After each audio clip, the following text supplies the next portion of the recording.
Panduan Puasa Syawal. Kita tahu bersama bahwa puasa sunnah pada bulan Syawal itu punya keutamaan yang besar. Bagi yang telah berpuasa Ramadan dengan sempurna, lantas mengikutkan puasa 6 hari di bulan Syawal, maka ia akan mendapatkan pahala puasa setahun penuh. Sebagaimana sabda Nabi SAW, barang siapa yang berpuasa Ramadan, kemudian berpuasa 6 hari di bulan Syawal, maka dia berpuasa seperti setahun penuh. Kenapa puasa Syawal bisa dinilai berpuasa setahun? Mari kita lihat pada hadis Sauban bekas budak Rasulullah berikut ini. Dari Rasulullah SAW, beliau bersabda, barang siapa berpuasa 6 hari di bulan Syawal setelah Idul Fitri, maka ia telah menyempurnakan puasa setahun penuh. Karena siapa saja yang melakukan kebaikan, maka akan dibalas 10 kebaikan semisal. Hadis riwayat Ibnu Majah. Al-Hafidz Abu Thahir mengatakan bahwa hadis ini sahih. Di situ disebutkan bahwa setiap kebaikan akan dibalas minimal dengan 10 kebaikan yang semisal.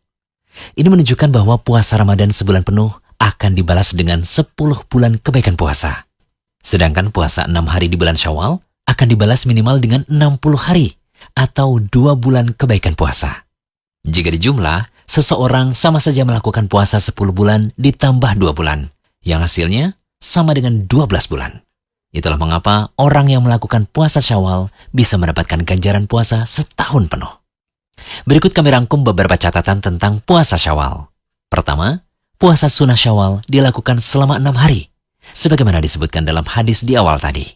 Kedua, puasa Syawal lebih utama dilaksanakan sehari setelah Idul Fitri, namun juga tidak mengapa jika diakhirkan, asalkan masih di bulan Syawal. Syekh Muhammad bin Shalih Al-Utsaimin rahimahullah berkata, para fuqaha berkata bahwa yang lebih utama 6 hari puasa Syawal dilakukan setelah Idul Fitri atau 1 Syawal secara langsung. Ini menunjukkan bersegera dalam melakukan kebaikan. Ketiga, puasa Syawal lebih utama dilakukan secara berurutan.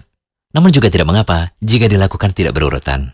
Syekh Ibnu Utsaimin juga berkata, lebih utama puasa Syawal dilakukan secara berurutan, karena itulah yang umumnya lebih mudah. Itu pun tanda berlomba-lomba dalam hal yang diperintahkan. Keempat, usahakan untuk menunaikan qada puasa terlebih dahulu, agar mendapatkan ganjaran puasa Syawal, yaitu puasa setahun penuh. Ibnu Rajab Al-Hambali rahimahullah berkata, siapa yang mempunyai kewajiban qada puasa Ramadan, hendaklah ia memulai puasa qadanya di bulan Syawal. Hal itu lebih akan membuat kewajiban seorang muslim menjadi gugur. Bahkan puasa qada itu lebih utama dari puasa 6 hari Syawal. Kelima, puasa Syawal tidak boleh digabungkan dengan qada puasa Ramadan.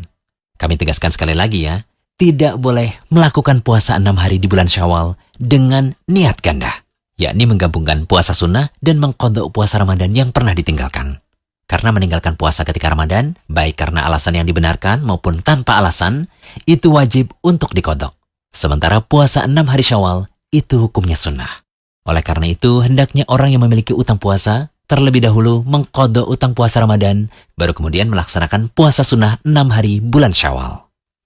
Keenam, puasa Syawal boleh digabungkan dengan puasa sunnah Ayyamul Bid atau puasa sunnah Senin Kamis. Syekh Muhammad bin Shalih Al-Utsaimin rahimahullah berkata, jika puasa 6 hari Syawal bertepatan dengan puasa Senin atau Kamis, maka puasa Syawal juga akan mendapatkan pahala puasa Senin. Begitu pula puasa Senin atau Kamis akan mendapatkan ganjaran puasa Syawal. Hal ini berdasarkan sabda Nabi SAW, sesungguhnya setiap amal tergantung pada niat, dan setiap orang akan mendapatkan pahala yang ia niatkan. Ketujuh, mengenai niat puasa Syawal, boleh kok berniat di siang hari, tapi selama belum makan dan minum sejak subuh ya, dan boleh membatalkan puasa ketika melakukan puasa sunnah. Sebagaimana yang diriwayatkan oleh Imam Muslim, Rasulullah SAW pernah masuk menemui keluarganya, lalu menanyakan, apakah kalian memiliki sesuatu yang bisa dimakan? Mereka berkata, tidak Rasulullah. Kemudian Rasulullah SAW mengatakan, kalau begitu sekarang saya puasa. Dari hadis ini berarti seseorang boleh berniat di siang hari ketika melakukan puasa sunnah. Nabi SAW juga terkadang berpuasa sunnah, kemudian beliau membatalkannya sebagaimana dikatakan oleh Ummul Mukminin Aisyah radhiyallahu anha, dan terdapat pula dalam kitab An-Nasa'i. Niat puasa Syawal juga tidak perlu dilafalkan, cukup berniat dalam hati saja. Semoga pembahasan kali ini bisa menjadi pelecut semangat ya untuk berlomba meraih pahala di bulan Syawal ini. Jangan lupa kunjungi rumaisa.com, update setiap hari, insya Allah.